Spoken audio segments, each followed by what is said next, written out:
Considere a palavra do Eterno. Esse que vos fala é o pastor Mozart Guida e estamos aqui para mais um Conectados na Palavra de Cristo. Permaneça comigo até o final, em nome de Jesus. O texto pelo qual nós faremos a nossa reflexão nesta oportunidade encontra-se no livro do profeta Jeremias. Jeremias, capítulo de número 7, apenas o versículo de número 2 para a nossa reflexão nessa oportunidade. Lembrando o tema da nossa mensagem, considere a palavra do Eterno. Vamos à leitura da Santa Palavra de Deus. Põe-te à porta da casa do Senhor e proclama a palavra que ali está. E dize, ouvi a palavra do Senhor. Queridos e queridas, o profeta Jeremias recebe uma ordem de Deus, de modo que ele se colocasse na porta do templo e proclamasse a palavra do Senhor aos moradores de Judá. Esta é a ordem que parte de Deus e o profeta Jeremias prontamente cumpre a ordem de Deus.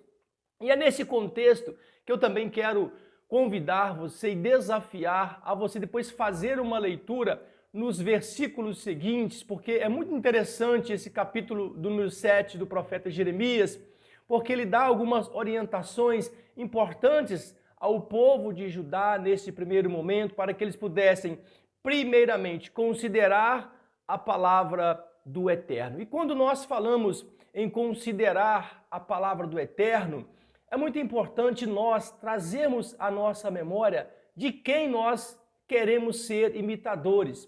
O apóstolo Paulo vai dizer isso com bastante propriedade. Sede, pois, meus imitadores, assim como eu também sou de Cristo.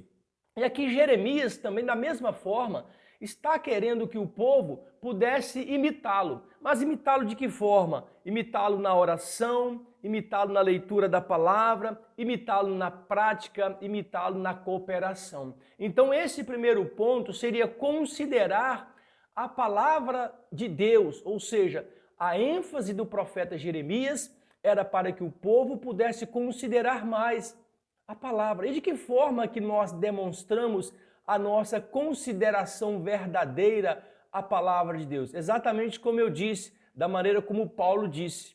Ora, orando, oração, vida de oração, palavra, prática, cooperação. Então esses elementos são indispensáveis àquele que realmente considera a palavra de Deus. Porque não adianta eu dizer que eu considero a palavra de Deus, mas eu não tenho uma vida de oração. Não adianta eu dizer que eu considero a palavra de Deus e eu não leio esta palavra, eu não me alimento desta palavra. Não adianta nada eu dizer ou afirmar que eu considero a palavra de Deus se eu não pratico esta palavra. E muito mais do que isso, se eu não sou um cooperador, se eu não sou um dispenseiro no reino de Deus. É por isso que a ordem aqui era para que Jeremias pudesse clamar a palavra de Deus. E o profeta Jeremias prontamente foi obediente à ordem de Deus e ficou ali na porta do templo clamando a palavra de Deus, falando a respeito daquilo que era a necessidade vigente do povo, ou seja, considerar a palavra de Deus. Mas, se nós lermos os versículos seguintes, sobretudo a partir do versículo 4, ele vai dizer, emendai, pois, os vossos caminhos, considerai, pois, os vossos caminhos. Em algumas traduções estará, consertai os vossos caminhos. E, queridos, penso eu que sempre é possível nós melhorarmos alguma coisa na nossa vida, sobretudo no que diz respeito a considerar a palavra de Deus. Talvez até o presente momento, a nossa consideração ainda é uma consideração um tanto quanto superficial, uma consideração aonde nós não investimos verdadeiramente o tempo pelo qual nós precisaríamos investir na palavra de Deus. E aí eu gosto muito de fazer pergunta. A igreja onde eu pastorei, o pessoal já me conhece muito bem, os irmãos, as irmãs, eu faço muita pergunta.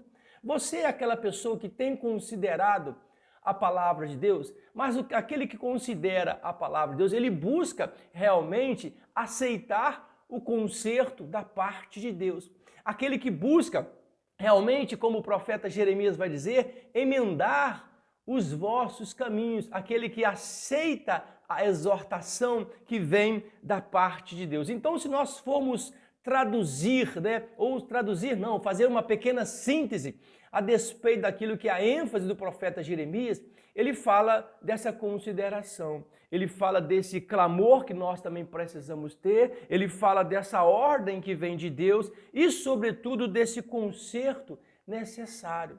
Penso eu que todos nós precisamos de melhorar muitas coisas nas nossas vidas, sobretudo que se respeito ao nosso tempo de oração, ao nosso tempo de leitura da palavra, ao nosso tempo de prática daquilo que nós oramos e daquilo que nós lemos. Ou seja, é uma sequência. Então eu inicio com a oração, eu inicio com a leitura da palavra e eu vou dando continuidade à prática daquilo que eu orei, da prática daquilo que eu li, e agora eu busco ser um cooperador. Eu busco agora ser um discípulo no reino de Deus. E o discípulo, ele é muito comprometido com a palavra de Deus. O discípulo, ele sabe da necessidade de emendar, sim, os vossos caminhos, e então ele aceita facilmente o conserto de Deus. E o conserto de Deus, ele é sempre para melhorar as nossas vidas. O conserto de Deus é sempre para nos ajudar a mantermos firmes, fortalecidos naquilo que é a palavra de Deus.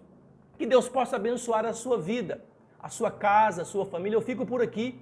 Até o nosso próximo Conectados na Palavra de Cristo. Tem muitos vídeos aí no nosso Conectados, você pode dar uma vasculhada. Você também pode assistir essa mensagem na íntegra no nosso canal do YouTube da Igreja Metodista aqui de Guaianá. E também tem outras mensagens lá. E no meu Conectados você também pode dar uma vasculhada lá, que tem muita coisa boa, muito tema de mensagem, muito conteúdo bom para que Deus possa continuar abençoando a sua vida. Fique todos com a paz de Cristo Jesus.